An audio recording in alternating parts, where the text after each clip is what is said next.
Hot buttered toast. Start the day with something good, a rediscovered delicacy, one that we enjoyed immediately after World War II with great relish, because there wasn't much else that you could have in the morning.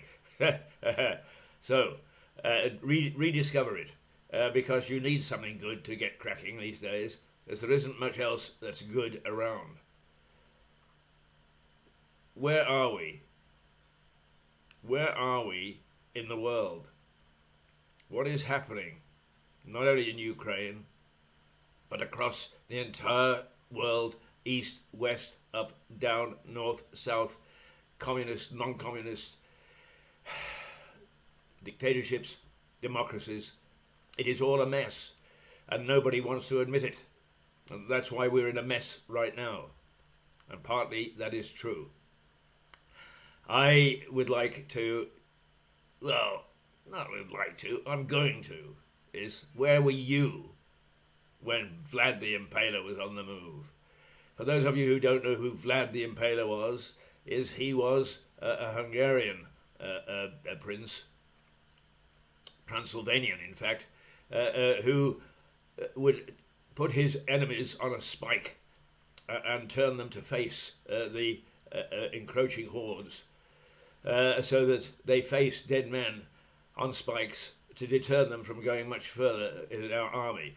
Vlad the Impaler, who really gave way to the Transylvanian spectre, the Batman, if you like, of the early days. You know who I'm talking about. I hope you do, because I don't.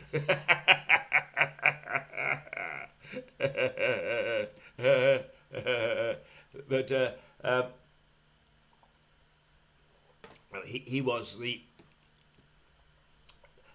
original and historical figure that gave rise to the blood-sucking vampire, the horrible enemy that Bram Stoker created in Transylvania. The dreadful, dreadful man who was real. And in fact, there has been a drama documentary made about him. And if you ever get a chance to see it, see it. The vampire. The original vampire, except that he was real. And his blood-sucking came from his bloodthirsty way of dealing with his enemies. So, I have termed Putin Vlad the Impaler, because he is doing much the same as his historical character of the 13th and 14th century. He is being bloodthirsty, and he is being single-minded about attacking his enemies. Okay, he doesn't put his enemies on a stake as far as I'm aware, but he's certainly putting them on the point of a rocket, and a rocket that is nuclear, and that is frightening. Now, to run through the newspapers is very easy this morning, because here we go, the siege of Kiev, the Times, leave now, Putin warns, as he prepares to bombard Kiev. And indeed, people are leaving at a great rate of knots. The Daily Mail, pray for Kiev. The Sun, barbaric, it says, of Putin, as if he cares what people think of him. The Daily Telegraph, Zelensky pleads with the West to prevent genocide, and in some ways quite rightly, some of the Ukrainians are saying, where are you? As so often happens when we've promised to look after people and defend people and so on, is we stand on the sidelines when things actually happen. We are not prepared to take that step, and we find all sorts of diplomatic reasons why not. The Mirror, nobody will break us, and that's the Ukrainian president saying that. And the Daily Express, blitzed but never beaten. Astonishingly, the Ukrainian forces despite all predictions, have held out so far. Yes, the Russians are deeply embedded. Yes, there are big convoys on the way to Kiev. Yes, it looks as if Kiev eventually will fall, but only because of superiority of arms and numbers, not because of a lack of spirit. Where are we? Busy wringing our hands still and saying this is what we're going to do and we can't have this and how awful it is. To be quite honest with you, if I was a Ukrainian on the ground, I would say sod to sanctions. They don't help me. They don't help the fact that my son or my daughter or my wife or my husband has just been blitzed and killed by a rocket from Russian forces. Where is their visible sign of support militarily? Well, it ain't there. And don't hold your breath. It's not going to be. Okay, I sound like a warmonger, and I don't mean to be a warmonger, but there is only so long that diplomacy and words can hold out. And we've exhausted them. The Daily Star, the real legacy of bloody Vlad. There, you see, they've gone to Vlad the Impaler as well. There are many similarities between Vlad and Putin. The Metro, shunned by the world. Well, to some extent that's true. The world certainly is getting cracking, but it took some countries a little while. And some of them, the first thing they rush to say, what bad impact will it have on us if we support sanctions? Well, it's all very well, and we do have to look after those sort of things, but the important thing is, are we going to support them or aren't we? The Financial Times, China offers role as peacemaker. Aha. Well, there's a good neutral country for it. We've already had suggestions of Belarus being the location for peace treaties, all sympathetic to Moscow. Yeah, that sounds fair, doesn't it? Play the game. The whole idea that we British have about fair play and so on, that's astonishing that anybody should even think that we would go along with that. And yet we probably will. So those are the headlines, one would expect it. And if you switch on the mainstream television this morning, you'll get reports from Kiev and from Ukraine, much the same. It is a dreadful situation. But let's not pat ourselves on the back. We all rushed to the defense of Kiev, that we've rushed to the defense of Ukraine, because we haven't. But I would like to suggest that we have not been at our most glorious over the last 15 or 20 years in looking after Ukraine. Or for that matter, looking after a number of former East European countries. You say, what authority do I have to speak like this? Well, if you really want me to make a list of the countries under the former communist yoke, whether it be Russia, China, or elsewhere, I've been there, and not as a tourist. I've been there to work. I've got in amongst the local people. I've heard their ambitions, and I've heard their fears, and quite often their fears were real. But no, what we do is when we talk about foreign aid, and this is why I don't like all the money we spend on foreign aid, because we misuse it. That's why.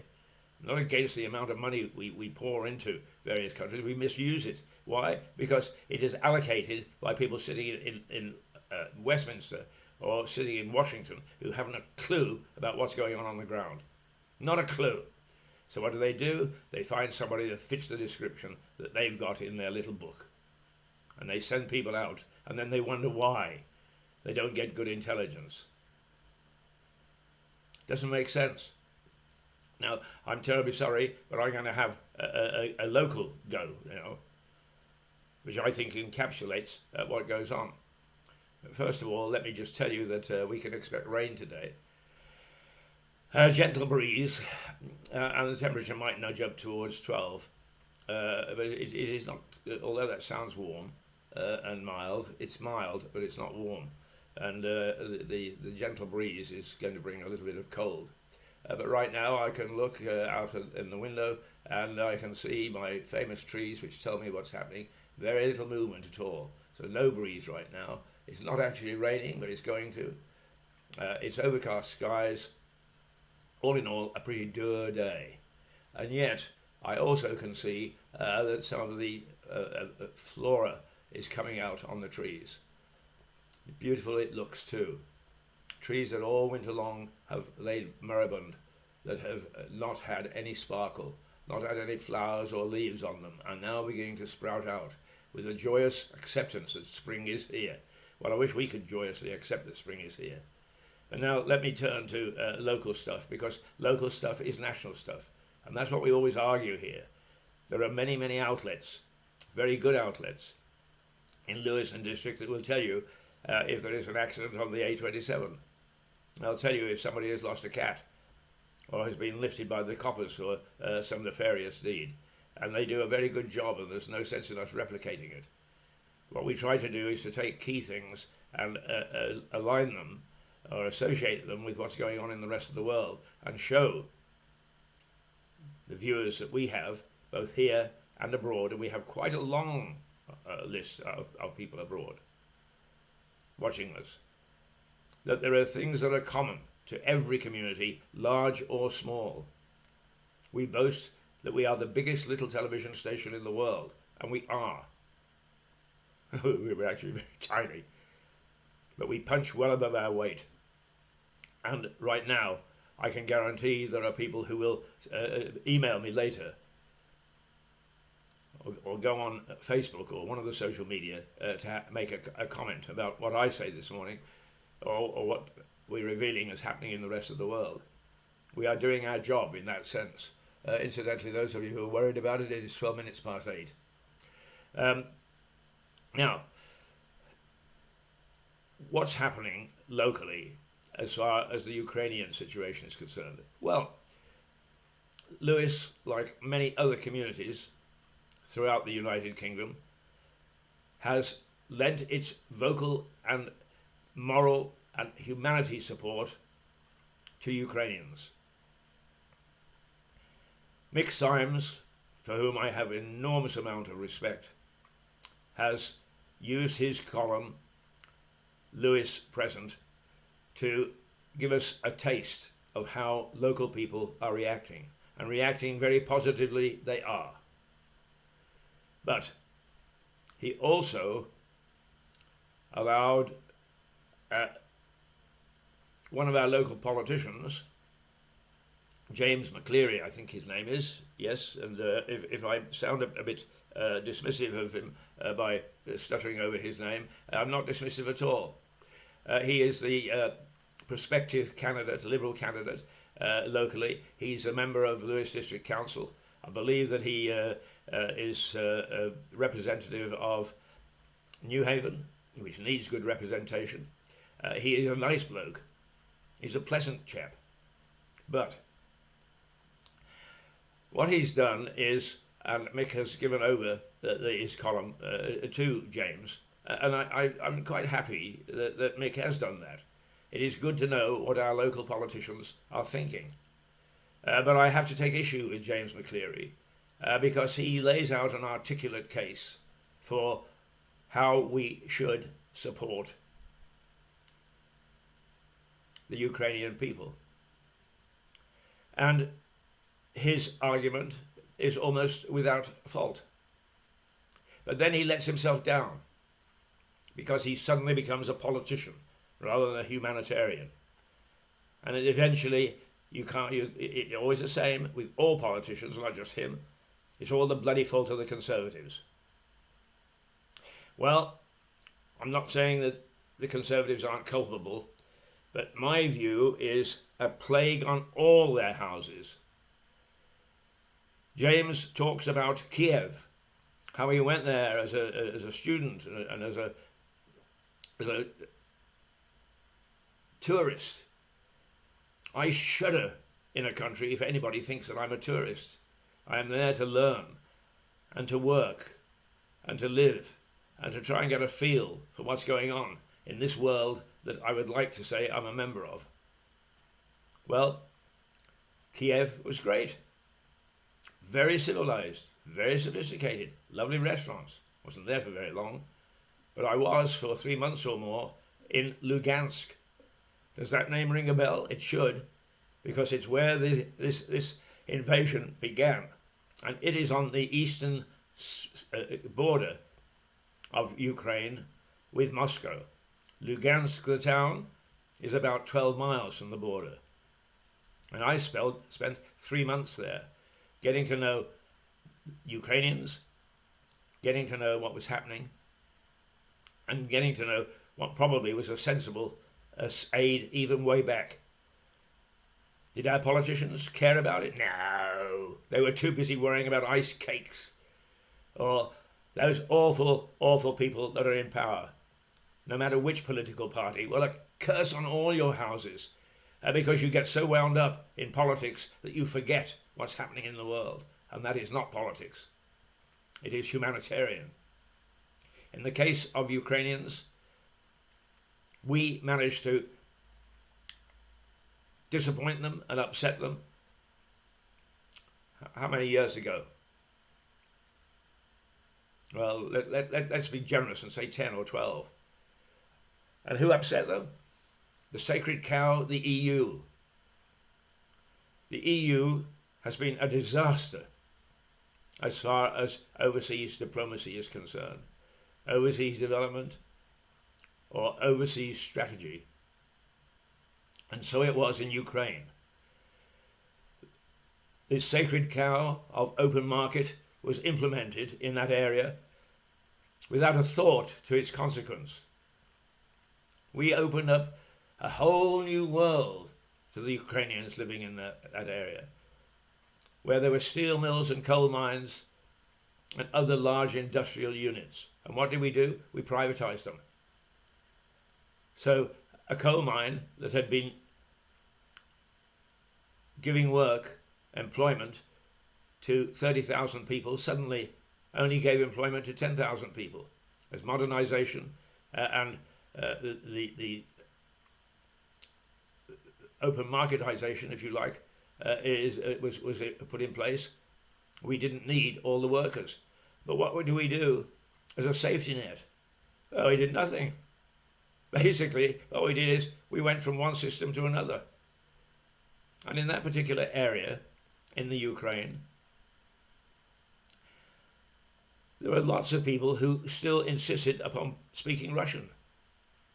They would not speak Ukrainian.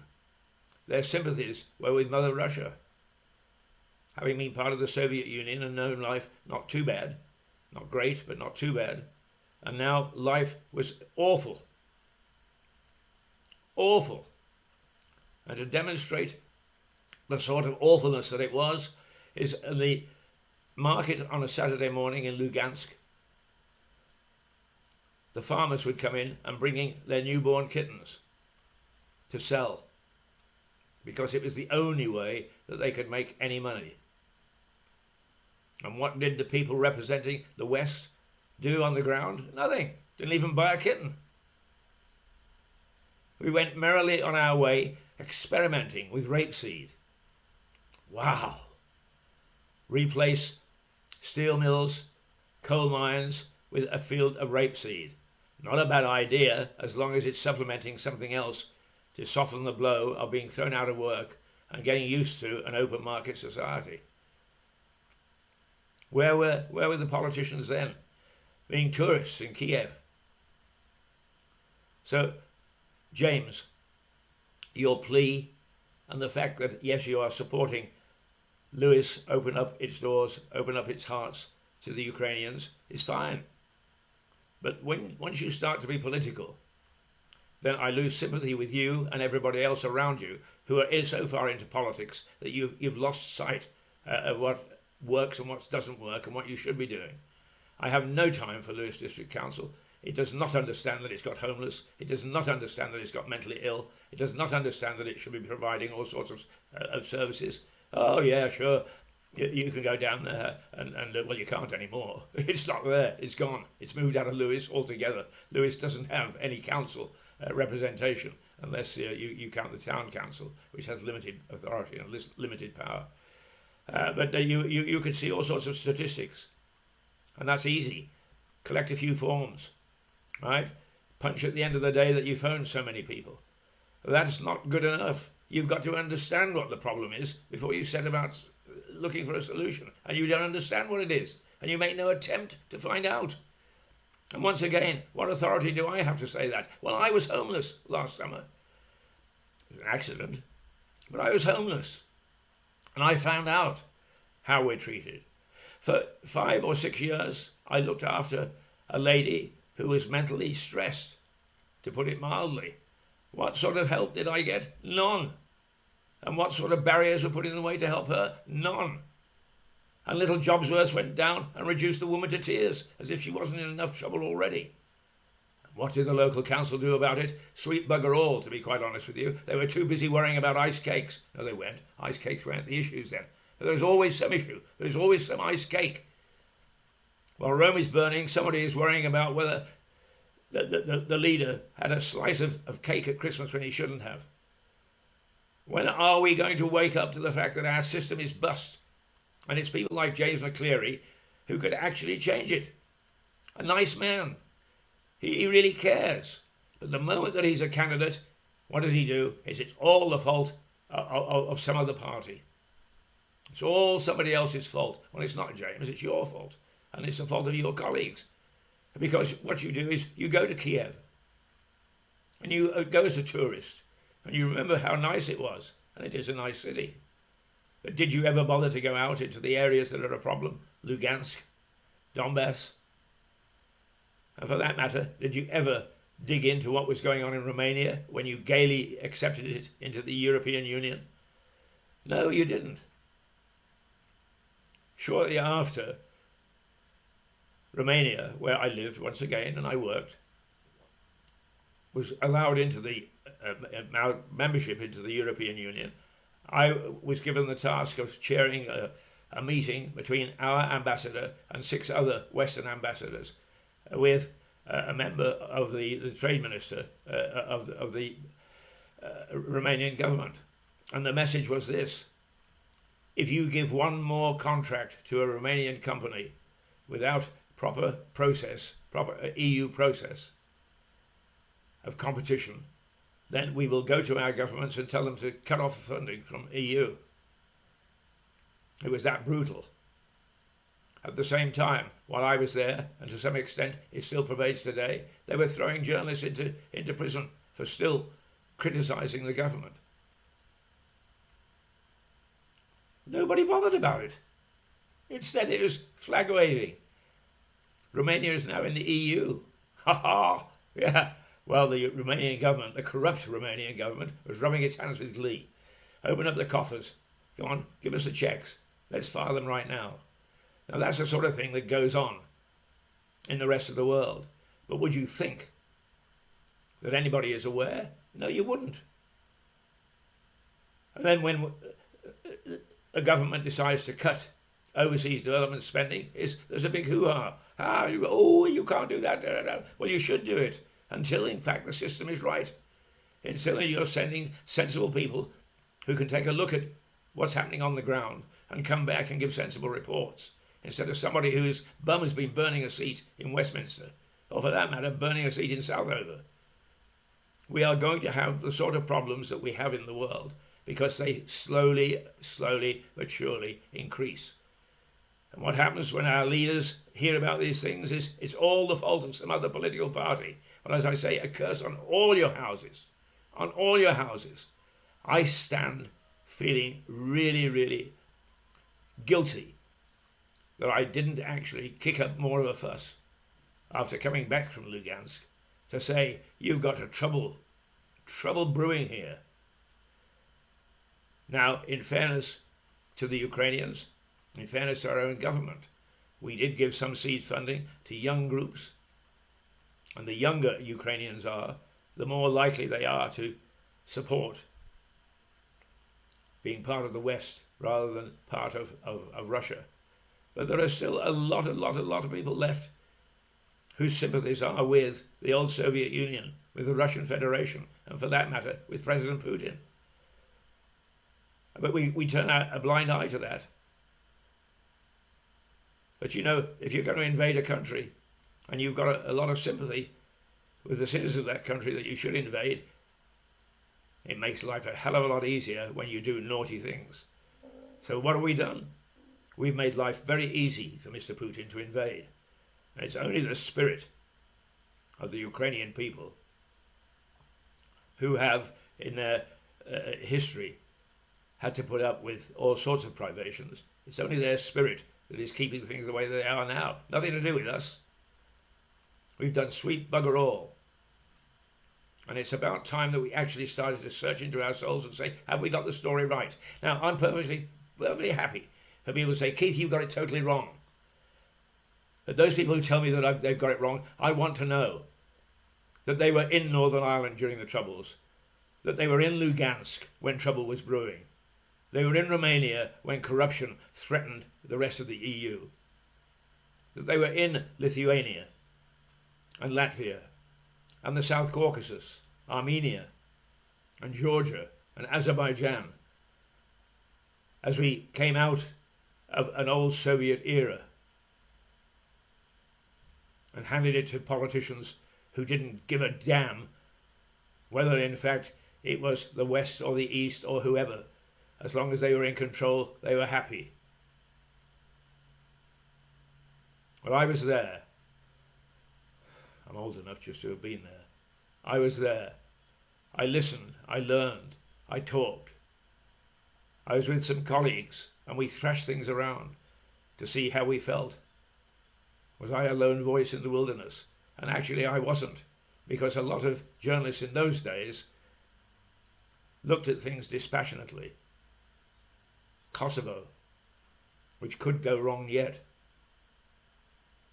The Balkan states, for that matter, if you want to really get into Africa, we've got problems there as well.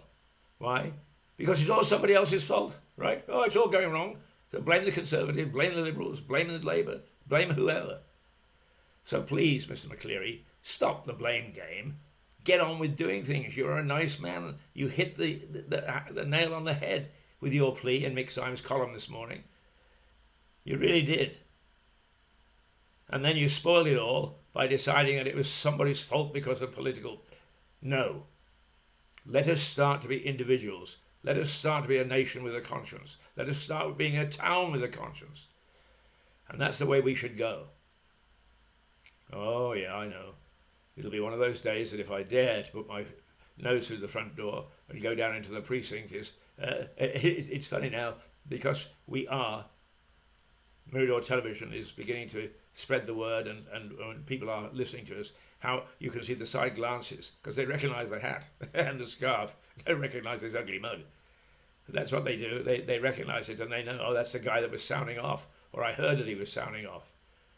Well, thank God we are. Because we must start debate. We cannot keep taking things as granted. Yes, it is good.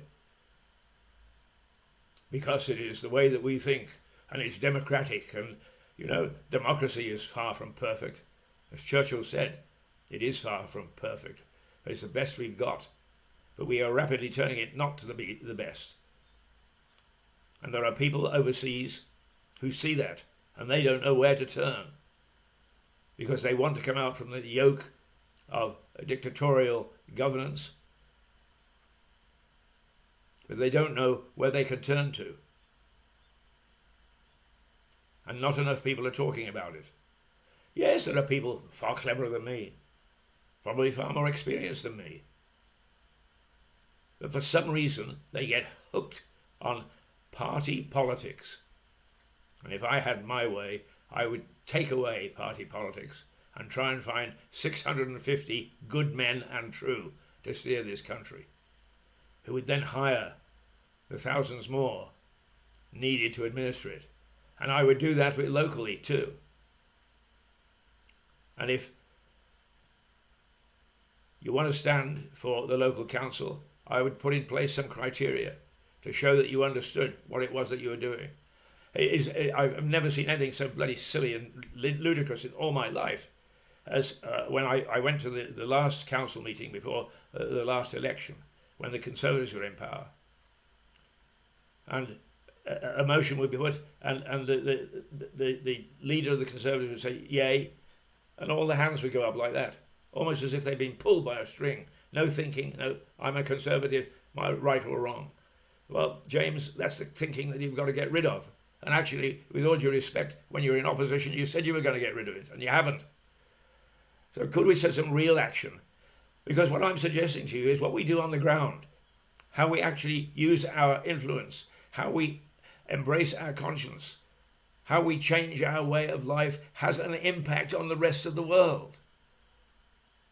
I know we're too fat and sassy for that. No toilet roll in the supermarkets. Oh, whoop-de-doo. Iced cake in Westminster. Oh, whoop-de-doo. Well, all the time that we were getting so bloody incensed by these things, the Ukrainian situation was building, and it was there for all to see, except we did not send anybody with eyes. Well, let's start doing that straight away. And we could do that locally. We could become a model. Don't have to change any people in power. We just have to change the thinking and the actions and not turn around and blame some other political party for all our woes. Oh, well, enough. Enough for somebody to bloody my nose this morning when I go into town. And why not? Why not? But I have been there and I've done that.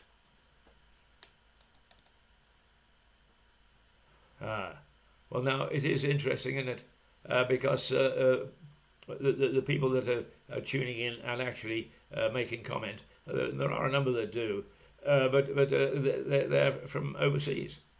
And the way I can tell is because of the little tags on them. So we don't have any of our regular people who are there to join in with me today. But I would say, let us go root and branch. And it goes far wider than that. We're allowing the banks to destroy our social fabric. We're allowing the power companies to freeze people to bloody death because they can't get the system right. We're allowing the NHS to become a monolith in terms of its administration, while we suffer from lack of doctors on the ground. Oh, well, you can't do much about it, can you? No, you can. You can. Lift your voice. Go to James McCleary. Go to the Liberal Party. Go to the Conservative Party. Go to Labour, who are very proud that they have elected somebody at last in Lewis. Go to them all and say, forget politics. What are you going to do as humanitarians? What are you going to do as representing us, the people? Never mind our politics, and never mind your politics for that matter. What are you going to do? Because that's the only way we'll ever get any of these people into starting blocks. Oh dear, I meant to stop, and now I've carried on. I really wish and believe that we in Lewis were worthy of the outpourings that quite properly and quite rightly Mick Symes has reflected in Lewis present. Sadly, we are not. We are all mouth and no trousers, and we have been for a long time. There are lots of people that go onto social media and wring their hands about what's happening, but not many of them ever try to do much, because that's difficult. You can face disaster. You can have scorn and finger pointing.